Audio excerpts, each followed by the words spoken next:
Hey party people, Techno here, and today we are taking a look at an Abus, or what I suspect is more properly pronounced Abus, 64ti/50 padlock in their Titalium series.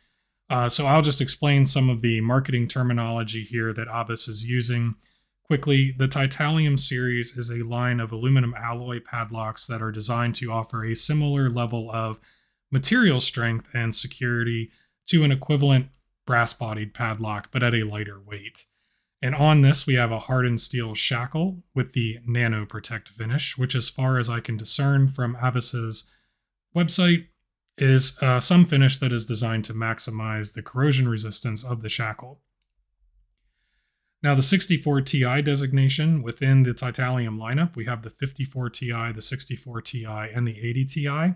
And those are in order of security application. So the 54Ti being the lowest, the 64Ti being like the standard, and the 80Ti being the higher security padlock. And the dash 50 or the slash 50 here is that this is a 50 millimeter body padlock. You can see that we have a very paracentric core here, which is a nice thing to see, as well as a 5-pin core. And this operates very smoothly. The shackle, we can see, is retained by 2 spring-loaded locking pawls, which may give the impression that this is a shimmable padlock, and it may be.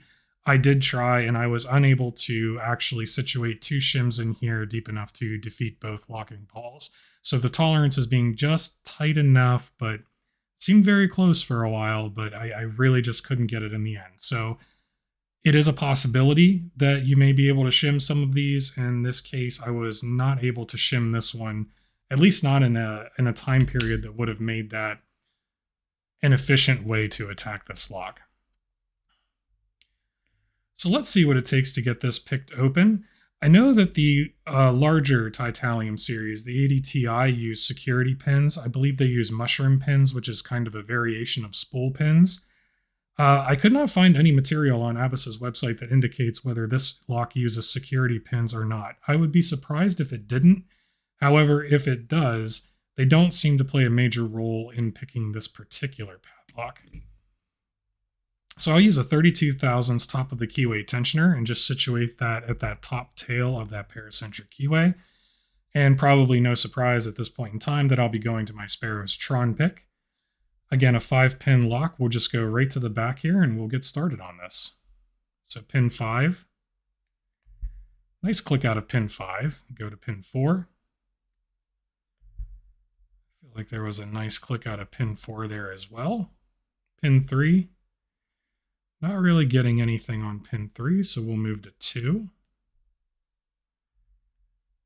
Maybe a slight click out of pin 2 there. And pin 1. Not a ton of feedback on 1, so let's go back to 5.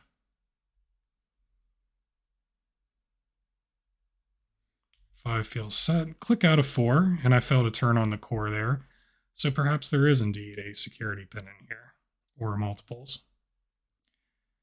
And 2, nothing on 2, pin 1. Binding, and we have an open. So not too terribly difficult here, but in fairness, Abus does position these locks as more of an everyday moderate security kind of application. I think they cite gates, toolboxes, garages. They specify things of a medium value that have an average likelihood of getting stolen or of theft, which is a pretty obscure scale, I would say, but I don't think they're positioning this as a high security option in any case. So I think that is reasonable.